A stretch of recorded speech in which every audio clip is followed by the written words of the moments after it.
अच्छा नाम रोशन किया है बच्ची ने। तो बड़ी मुश्किल से उस पीक पे मुझे जाना पड़ा और इसमें फास्टेस्ट जो अभी यूरोप की हाईएस्ट पीक माउंट एवरेस्ट का अटेम्प्ट लेके वापस लौट गए। अच्छा, वो नहीं करता तो आपने ही किया फिर उसको? मैंने सेकंड अटेम्प्ट। लो, मैं आपको पार्टनर दूंगा। बहुत बहुत मुबारक हो। बहुत अच्छे से वेरी बेटर एंड आगे भी आपको करना।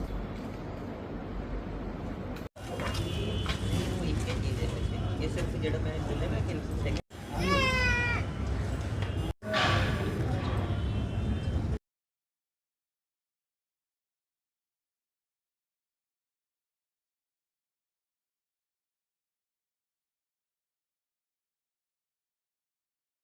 हमारा जो है स्वराज गर्व से ऊंचा कर दिया पूरे कठुआ का। ये एक ऐसी बेटी हैं जो यूरोप की सबसे हाईएस्ट पीक माउंट एल्ब्रस जो रशिया में पड़ती है 5600 मीटर से ऊपर की ऊंचाई की पीक है, उसको ये स्केल करके अभी वापस आई। और ये कोई इनकी पहली अचीवमेंट नहीं है जो इन्होंने माउंटेनियरिंग करी है। इससे पहले इन्होंने माउंट किलिमंजारो को पिछले साल स्केल किया है और इंडिया की बहुत सारी हमारे भारत की ऐसी पीक्स हैं जिनको ये स्केल कर चुकी हैं। ये ऐसा बता रही थी कि इनका अगला सपना ये है कि माउंट एवरेस्ट जो पूरी दुनिया की सबसे ऊंची चोटी है उसको अगला ये चढ़ना चाहते हैं। तो मैं इनको बहुत बहुत पहले तो बधाई देता हूँ कि इन्होंने ऐसा कार्य करा। ये करने की इन्होंने क्षमता रखी और दम रखा कि ये अपने बलबूते पर जाके एक सबसे हाईएस्ट पीक जो यूरोप की है उसको स्केल करके आज यहाँ पे वापस आई हैं। इनके साथ साथ मैं इनके पूरे गाँव को, इनके परिवार को और जितने भी कठुआ के बच्चे युवक युविकाएँ इसको देख रहे हैं, मैं उनको बोलना चाहता हूँ कि ये हमारे लिए एक प्रेरणा का स्रोत है। इनसे हमें प्रेरणा लेनी चाहिए कि अगर मन में ढाल लें तो हम कुछ भी कर सकते हैं। ये CISF में नौकरी करती हैं, कश्मीर में इनकी पोस्टिंग है। उसके बावजूद साथ साथ इन्होंने अपनी ट्रेनिंग माउंटेनियरिंग की चालू रखी और उसके बाद इन्होंने बीच में छुट्टी लेके ये वहाँ पे जाके ये कार्य करके वापस आई हैं। तो कठुआ के लिए तो ये एक यूथ आइकन है ही और इनको हम एक यूथ आइकन की तरह आगे प्रेजेंट करेंगे। बट पूरे JNK के लिए, पूरे भारत के लिए ये एक मिसाल है कि कोई भी जो हमारी बहन माता है वो कुछ भी आगे कर सकती है और ऐसा कार्य इन्होंने करके दिखाया है जो कि एक फिजिकली टफ और डिफ़िकल्ट कार्य करके वापस आई है। तो मेरी बहुत बहुत इनको मुबारकबाद है और मैं इनको ये भी बताता हूँ कि ऐसा बता रही हैं कि इनको माउंट एवरेस्ट चढ़ने के लिए कोई प्रशासनिक मदद के लिए की ज़रूरत है। वो मदद खुशी खुशी वो मदद नहीं कहते हैं, उसको हमारी बेटी का नाम रोशन होगा, उसको ज़रूर प्रशासन आगे लेकर जाएगा और ज़रूर करेगा। बहुत बहुत बधाई। नमस्कार, मेरा नाम सुमन वर्मा से है और मैं कड़ेतर से हूँ।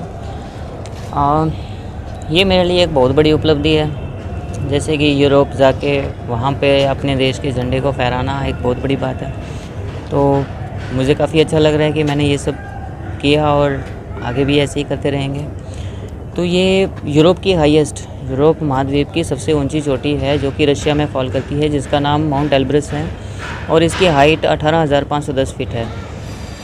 इससे पहले कौन सी अचीवमेंट हुई आपकी? इससे पहले मैंने साउथ अफ्रीकन कॉन्टिनेंट की जो थी सबसे हाईएस्ट जो तंजानिया में है माउंट किलिमंजारो 19,341 फीट, उसे स्केल किया था और उसमें मैंने वर्ल्ड रिकॉर्ड भी सेट किया था सबसे तेज़ चढ़ाई करने का।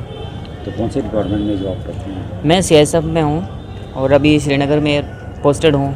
काफ़ी गर्व है मुझे कि मैं CISF में जॉब कर रही हूँ और मुझे ये सब करने का मौका मिल रहा है। नहीं, ये सब अपना माउंटेनियरिंग शुरू तो 2022 में की है, लेकिन इंस्पिरेशन जो भी मुझे सब मिले हैं वो मेरी एथलेटिक्स मिले हैं, क्योंकि मैंने अपनी जो बचपन से गेम शुरू की थी वो थी एथलेटिक्स और उसमें भी मैंने काफ़ी सारी अचीवमेंट्स हासिल की थी। 2010, 11, 12 में मैं बेस्ट एथलीट और जम्मू की चैम्पियन थी और इसमें इसी से मुझे आगे बढ़ने का मौका मिला और आज मैं कॉन्टिनेंटल्स आउट ऑफ 7 कॉन्टिनेंट्स मैंने 2 को स्केल कर लिया।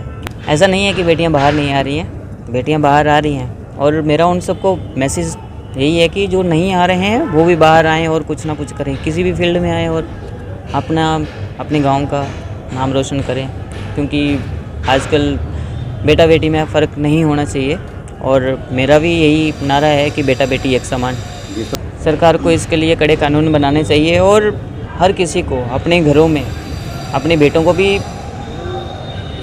अच्छी शिक्षा देनी चाहिए। जितना कि बेटियों को प्रोटेक्ट कर रहे हैं उनको भी संभलना चाहिए कि भैया आप लोग भी उनको प्रोटेक्ट करें। तो ये जैसे ही घर से बाहर निकलें, कोई भी हो, चाहे वो बेटा हो या बेटी हो, उनको एक समान देखेंगे तो ये दिक्कतें नहीं आएंगी। ये बहुत ही बड़े गर्व की बात है कि एक गांव की बेटी जिसका नाम सुमन वर्मा है और उनके पिताजी एक पीटीआई टीचर हैं और गांव का नाम परंगोली कड़ेतर है। और गांव की बेटी ने देश का नाम रोशन किया। जो रशिया के एक सबसे हाईएस्ट पीक है उसके ऊपर जाकर बताया है बेटी ने कि वहाँ पूरा बर्फीली इलाका था और वो बर्फीले तूफ़ान को पार करते हुए काफ़ी कठिनाई उसको आई, फिर भी वो उन कठिनाइयों का सामना करते हुए बीच में उसको रुकना भी पड़ा, फिर तूफ़ान आया, फिर रुकना पड़ा। तो इन तूफ़ानों को क्रॉस करते हुए उसने भारत का झंडा वहाँ गाड़ा है। तो ये देश के लिए बहुत ही बड़े गर्व की बात है, ये कोई छोटी बात नहीं है। और हम बाकी बेटियों को भी यही कहेंगे कि ये बेटी से एक मैसेज लो, ये एक रोल मॉडल बनकर उभर के आई है और ये जितना भी अभी तक कर रही है ये अपनी ही फाइनेंशियल असिस्टेंस से कर रही है।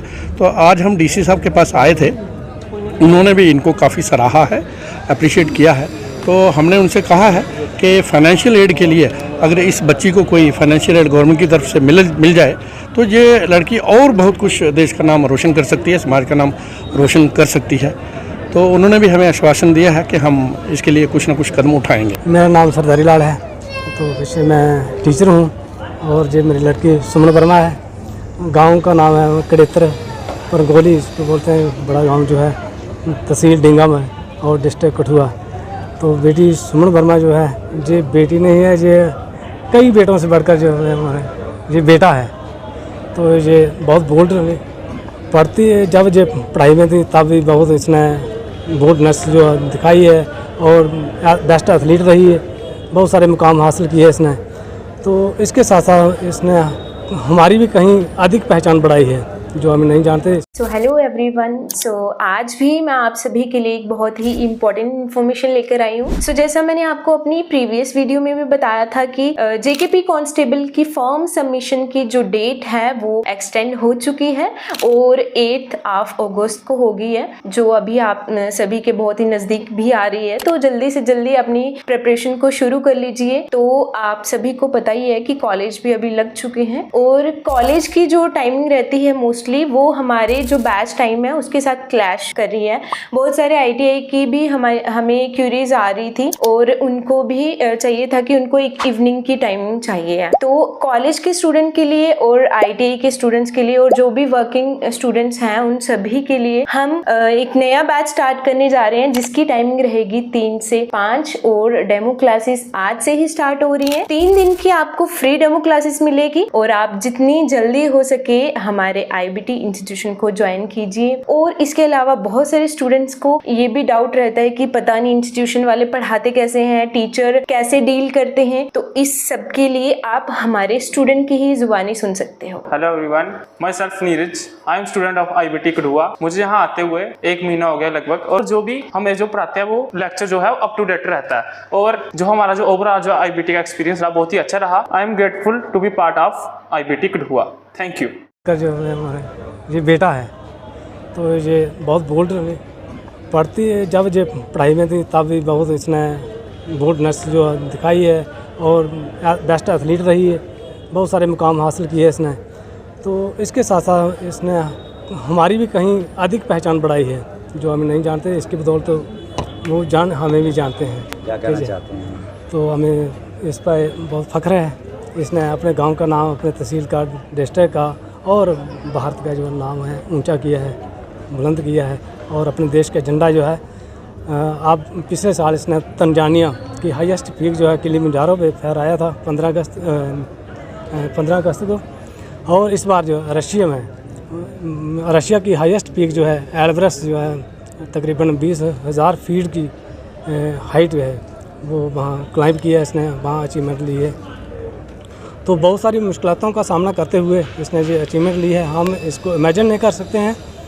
एक लड़के के लिए इतना कठिन होता है तो हम हिसाब लगाएं कि एक लड़की के लिए कितना मुश्किल होता होगा। सोसाइटी के लिए ये मैसेज है कि लड़कियों को लड़कों से कम नहीं समझना चाहिए, लड़कों से भी कहीं बढ़कर ये आगे प्रगति कर सकती हैं और दूसरों को भी प्रेरणा दे सकती हैं।